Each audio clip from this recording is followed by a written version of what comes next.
कपिल जी, मैं आपको धन्यवाद देता हूं और ये फिल्म बनाने के लिए, ये वेब सीरीज बनाने के लिए बहुत बहुत धन्यवाद। कहां का सत्यमेव जयते, कहां का सत्यमेव जयते, कहां का सत्यमेव जयते। सुप्रीम कोर्ट के जजेस, हाई कोर्ट के जजेस जरूर इसको देखें और आत्मचिंतन करें कि भारत की न्याय प्रणाली कहां पहुंच गई है। भारत में टोटल 5 करोड़ केसेस तो वो हैं जो district court, high court, supreme court में है। इसका मतलब 5 करोड़ परिवार न्याय की आशा में बैठा हुआ है। ऑन एन एवरेज एक परिवार में 6 आदमी रख लीजिए, तो यानी 30 करोड़ लोग न्याय की आस लगाए बैठे हुए हैं।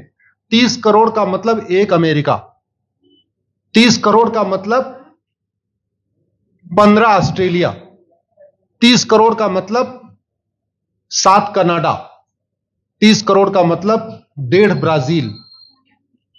इतने लोग भारत में न्याय की आस में बैठे हुए हैं। और ये 5 करोड़ केस तो वो हैं जो district court, high court, supreme court में है। इसके पैरेलल हमारे देश में एक और जुडिशियल सिस्टम है, उसको कहते हैं तहसीलदार, एसडीएम, एडीएम, डीएम, कमिश्नर, जहां पे चकबंदी के मुकदमे चलते हैं। वो इस 5 करोड़ में काउंटेड नहीं है। जो तहसीलदार के यहां मुकदमा होता है, एसडीएम के यहां मुकदमा होता है, एडीएम के यहां होता है, डीएम के यहां होता है, चकबंदी अधिकारी जिसको सीओ कहते हैं, डीडीसी कहते हैं, एसओसी कहते हैं, वो इसके पैरेलल में है। और 5 करोड़ मुकदमे वहां पे भी चल रहे हैं। इसका मैं लाइव एग्जांपल देना चाहूंगा भारत की ब्लैक जस्टिस सिस्टम का। 1985 में जौनपुर में एक 10 बीघे जमीन का मुकदमा शुरू हुआ था। अभी वो सबसे नीचे पायदान पे है, जिसको कहते हैं चकबंदी अधिकारी। 1985 में मुकदमा शुरू हुआ, 2023 आ गया, लगभग 37 साल बीत चुके। 37 साल में यह नहीं तय हो पाया कि असली विल कौन सी है। 2 लोगों ने क्लेम किया, वो कह रहे हैं मुझे विल मिली है, वो कह रहे हैं मुझे विल मिली है। 37 साल में यह नहीं डिसाइड हो पाया असली विल किसकी है। अगर मान लीजिए आज डिसाइड हो जाए तो सीओ के बाद एसओसी, एसओसी के बाद डीडीसी, डीडीसी के बाद हाई कोर्ट, हाई कोर्ट के बाद सुप्रीम कोर्ट, यानी अभी 35 साल और लगेगा, 70 साल लगेगा। सेकंड जनरेशन मुकदमा लड़ रही है, ऑलरेडी सेकंड जनरेशन मुकदमा लड़ रही है। और इसी स्पीड से काम हुआ तो मुझे लगता है 3rd जनरेशन आके मुकदमा तब जाके सुप्रीम कोर्ट पहुंचेगा। दूसरा एग्जाम्पल, एक ग्लेरिंग एग्जाम्पल आपको देता हूं।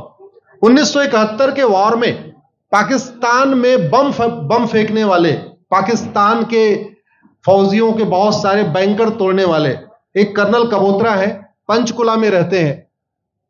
दुश्मनों के उन्होंने दांत तोड़ दिए। आज 2000 से उनके मकान पे किसी ने कब्जा किया हुआ है। 2023 आ चुका है, 23 साल में वो अपने मकान को नहीं छुड़ा पाए। अभी मामला पंचकुला की डिस्ट्रिक्ट कोर्ट में है, उसके बाद चंडीगढ़ हाई कोर्ट जाएगा, फिर सुप्रीम कोर्ट जाएगा। तो 23 साल में वो सबसे नीचे पायदान पे है। वास्तविकता यह है, अंग्रेज चले गए, अंग्रेजी कानून यहीं छोड़ गए, अंग्रेजी व्यवस्था यहीं छोड़ गए। यह व्यवस्था भारत में न्याय देने के लिए नहीं बनी थी। यह जो न्यायिक जुडिशियल सिस्टम था भारत में जो बनाया गया, वो केवल और केवल भारत को लूटने बांटने के लिए बनाया गया था। चूंकि कानून वही चल रहा है, जुडिशियल सिस्टम वही चल रहा है, इवन हमारा ड्रेस भी वही चल रहा है। अंग्रेज काले कपड़े पहनते थे, हम भी काले कपड़े पहनते हैं। अंग्रेज जून के महीने में उनको गर्मी लगती थी तो 1 महीने छुट्टी करके इंग्लैंड चले जाते थे। आज भी हमारा हाई कोर्ट, सुप्रीम कोर्ट पूरे मई जून बंद रहता है। अंग्रेजों को क्रिसमस के टाइम में दिसंबर में छुट्टी मनाना जाना होता था, 1 महीने छुट्टी कर चले जाते थे। आज भी हमारी हाई कोर्ट, सुप्रीम कोर्ट दिसंबर में, क्रिसमस के टाइम में 15 दिन 20 दिन बंद हो जाती है। तो सोच वही है, किताबें वही है, व्यवस्था वही है, कानून वही है। तो स्वाभाविक सी बात है, जस्टिस होगा कहां से? जस्टिस कैसे होगा? हम 2023 में 1860 का इंडियन पिनल कोड लेके घूम रहे, 1861 का पुलिस एक्ट लेके घूम रहे, गवाहों के बयान 1872 के कानून से हो रहे। हमने सब कुछ वर्ल्ड क्लास कर लिया, लेकिन अपने जस्टिस सिस्टम को कंपेयर करने की कोशिश ही नहीं किया।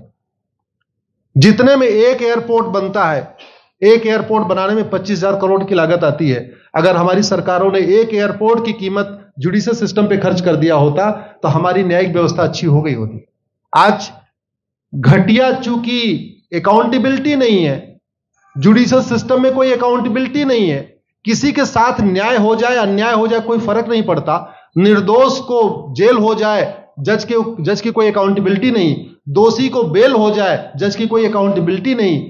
लाख लोग जेल में सड़ रहे हैं, लाखों धोखेबाज भ्रष्टाचारी बाहर घूम रहे हैं, मूल कारण है ब्लैक जस्टिस सिस्टम। आपने बहुत अच्छा आपने इस पे वेब सीरीज बनाया है, और इस देश में world class airport, world class highway, world class shopping mall, सब कुछ वर्ल्ड क्लास बना लिया। इनफैक्ट अपना मोबाइल का डेटा सुरक्षित रखने के लिए हमारे सांसद, विधायक, जज आईफोन भी यूज करते हैं। अमेरिका का आईफोन यूज करते हैं हमारा डेटा सुरक्षित हो जाए, लेकिन भारत सुरक्षित हो जाए उसके लिए यह नहीं देखते कि जापान में कौन सा कानून है, अमेरिका में कौन सा कानून है, सिंगापुर में क्या अच्छा चल रहा है। कनाडा में रेंट का मामला एक डेट में खत्म होता है। सिंगापुर में अभी कुछ दिन पहले एक व्यक्ति के पास 900 ग्राम गांजा पाया गया, उसको फांसी हुई है। दोबारा वहां ड्रग स्मगलिंग होगी क्या? तो भारत में चाहे वो ड्रग स्मगलिंग है, माफिया राज है, ह्यूमन ट्रैफिकिंग है, इन सब के लिए हमारा जस्टिस सिस्टम जिम्मेदार है। कोई भी अपराध होता है उसमें दो पक्ष होता है, एक पीड़ित, एक अपराध करने वाला। जो पीड़ित होता है वो चाहता है जल्दी उसको न्याय मिल जाए, अपराध करने वाला चाहता है मुकदमा लंबा चले। भारत का न्यायिक सिस्टम अपराध करने वाले के साथ खड़ा है। बलात्कारी चाहता है उसका मुकदमा 30 साल चले, और मुकदमा 30 साल चलता है। भू माफिया चाहता है कि गरीब की जमीन पे कब्जा कर ले, उसका मुकदमा 50 साल चले, और आज की डेट में मुकदमा 50 साल चल रहा है। इसका मतलब वर्तमान न्यायिक सिस्टम बलात्कारी के पक्ष में है, भू माफिया के पक्ष में है, ड्रग स्मगलर के पक्ष में है, ह्यूमन ट्रैफिकर के पक्ष में है, नक्सलियों के पक्ष में है, माओवादियों के पक्ष में है, जो लोग देश विरोधी काम कर रहे हैं उनके पक्ष में है। 40 साल 50 साल के बाद किसी व्यक्ति ने मिलावट करके लोगों का स्वास्थ्य खराब कर दिया, उसको 50 साल के बाद सजा हो रही है। इस बीच उसने कम से कम पता नहीं कितने लोगों का और भी कर दिया। तो ये जो जस्टिस सिस्टम होता है दवा की तरीके काम करता है। जैसे दवा अच्छी होती है बीमारी तुरंत ठीक हो जाती है, अगर दवा घटिया होती है तो बीमारी बढ़ जाती है। दवा खाने के बाद शरीर एज इट इज नहीं रहता, या तो बीमारी ठीक होती है या तो बीमारी बढ़ती है। अगर कोई आदमी एक गांव में किसी के साथ कुछ गलत कर दे, उसको 6 महीने के अंदर सजा हो जाए, साल भर के अंदर हो जाए, दूसरा अपराध वहां नहीं होगा। लेकिन अगर उस व्यक्ति को पनिशमेंट नहीं मिला तो स्वाभाविक सी बात है उसने उसको और मोटिवेट कर दिया। कहते नहीं ऐसे बुखार है, तुरंत 2 गोली खाइए बुखार ठीक हो गया, लेकिन अगर आपने दवा नहीं खाई या गलत दवा खा लिया तो टाइफाइड होगा या निमोनिया होगा। दुर्भाग्यवश ये हमारा जस्टिस सिस्टम यही कर रहा है। आज की डेट में जितनी समस्याएं हैं, चाहे वो घूसखोरी है, जमाखोरी है, मिलावटखोरी है, कालाबाजारी है, नशा तस्करी है, मानव तस्करी है, सोना तस्करी है, ड्रग स्मगलिंग है, या नक्सलवाद है, या माओवाद है, या कट्टरवाद है, जो भी समस्याएं हैं, उसका एक बहुत बड़ा कारण यह है कि हमारा जस्टिस सिस्टम उसको टैकल नहीं कर पा रहा है, उसको पकड़ नहीं पा रहा है, और इसीलिए भारत में अराजकता है। मैं तो इतने जानता हूं, ऐसी कोई बीमारी नहीं जिसकी कोई दवाई नहीं, ऐसी कोई समस्या नहीं जिसका कोई समाधान नहीं। हम हर चीज के लिए बाहर से चीजें खरीदते हैं, तो हम ये क्यों नहीं देख रहे हैं कि आखिर चाइना का जस्टिस सिस्टम कैसा है, सिंगापुर का कैसा है, कनाडा का कैसा है, फ्रांस का कैसा है, और अमेरिका का कैसा है। हम क्यों नहीं बेस्ट प्रैक्टिसेस उनकी अडॉप्ट कर लेते। दुनिया के कई देशों ने नार्को पॉलीग्राफ ब्रेन मैपिंग कानून बना दिया। मेरी बहन दीपिका नारायण बैठी हुई है, ये लगातार फॉल्स केसेस के खिलाफ, इनको मैं देखता रहता हूं, एक्टिव रहती है। एक कानून बन जाए नार्को पॉलीग्राफ ब्रेन मैपिंग, और कंप्लेन पे अंडरटेकिंग ले लिया जाए कि जो कुछ मैं शिकायत कर रहा हूं इसके लिए मैं अपना नार्को पॉलीग्राफ ब्रेन मैपिंग कराने के लिए तैयार हूं, हजारों की संख्या में फेक केसेस खुद ही खत्म हो जाएंगे। आज की डेट में लोग जुडिशरी की लापरवाही के साथ साथ फर्जी केस से परेशान है, फर्जी गवाही से परेशान है, फर्जी एफआईआर से परेशान है, हजारों परिवार परेशान है। कई बार देखा गया कि जो फैमिली के केसेस होते हैं उसमें कितने सारे फेक केसेस भी आ रहे हैं। तो जो वास्तव में दोषी हैं उनको पनिशमेंट नहीं मिल पा रहा है, जो निर्दोष हैं उनके खिलाफ फर्जी केसेस हो रहे हैं। आज की डेट में गांव में एक दबंग अगर जमीन कब्जा कर लेता है, किसी की हिम्मत नहीं पड़ती उसके खिलाफ कोई गवाही दे दे। लोगों को अपनी जमीन छुड़ाने में 30 साल लड़ना पड़ रहा है, 35 साल लड़ना पड़ रहा है। अगर 30 साल 35 साल के बाद कक्कड़ जी उसको अपनी जमीन मिल भी गई तो उसके साथ न्याय कहां हुआ?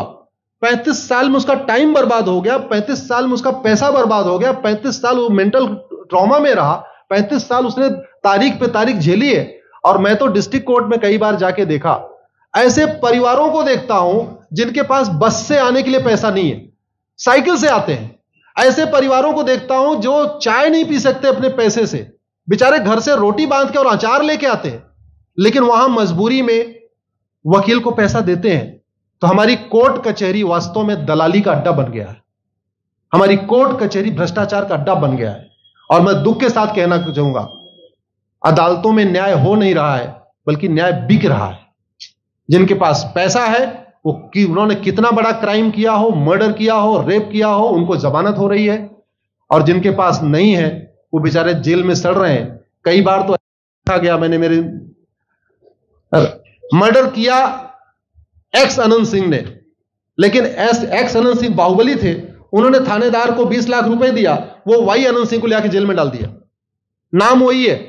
अब उसके बाद क्या हुआ, 20 साल मुकदमा चला और फिर सबूत के अभाव में छूट गया। तो जिसने मर्डर किया वो तो कभी जेल गया ही नहीं। एक निर्दोष जेल गया, 10-20 साल के बाद उसने अपना जमीन बेचा, सब कुछ किया, मां बाप सब कुछ तबाह हो गए, फिर वो सबूत के अभाव में छूट रहा है। तो सबूत के अभाव में अगर 20 साल के बाद छूट भी गया हो, उसका 20 साल कौन लौटाएगा? उसके 20 साल के लिए कौन जिम्मेदार है? उसके 20 साल जो बर्बाद हुआ, उसके लिए संविधान की शपथ लेने वाले जिम्मेदार हैं। संविधान के प्रियम्बल में लिखा है, हम आपको जस्टिस देंगे, हम आपको न्याय देंगे। न्याय देने की जिम्मेदारी किसकी? जिन्होंने शपथ लिया। शपथ कौन लेते हैं? जजेस लेते हैं, सांसद, विधायक, मंत्री लेते हैं। तो आज की डेट में अगर लोगों को न्याय नहीं मिल रहा है, तो इसके लिए वही जिम्मेदार हैं जो संविधान की शपथ लेते हैं। संविधान की शपथ लेने वालों को वेतन, भत्ता, गाड़ी, बंगला इसीलिए मिलता है कि लोगों को न्याय मिल सके, फास्ट जस्टिस मिले, कंप्लीट जस्टिस मिले।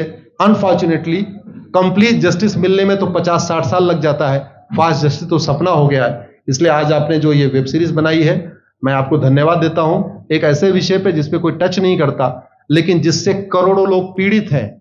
मैंने कहा ना, 5 करोड़ लोग सीधे district court, high court, supreme court के केसेस से पीड़ित हैं, और 5 करोड़ मुकदमे एसओसी, डीडीसी, तहसीलदार के यहां चल रहा है। तो अगर 5 करोड़ से 30 करोड़ लोग इधर पीड़ित हैं, तो उधर भी पीड़ित है। वास्तव में बहुत बड़ी संख्या भारत में इसी से पीड़ित है।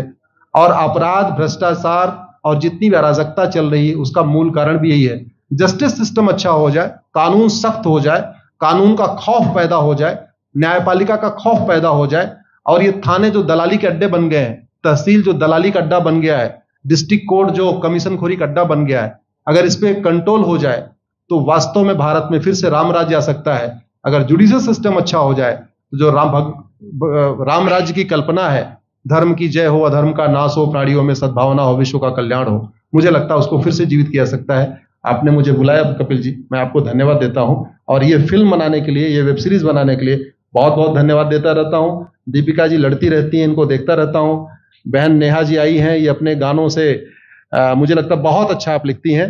और इसी तरीके से कड़वा सच आप लिखते रहिए, कड़वा सच गाते रहिए। लोग आज की डेट में, यंग जनरेशन कड़वा सच सुनना चाहती है। मीठे झूठ ने इस देश में शुगर, डायबिटीज पैदा कर दिया। भारत केवल लोग डायबिटीज से नहीं पीड़ित हैं, बल्कि हमारी व्यवस्था को डायबिटीज हो चुका है।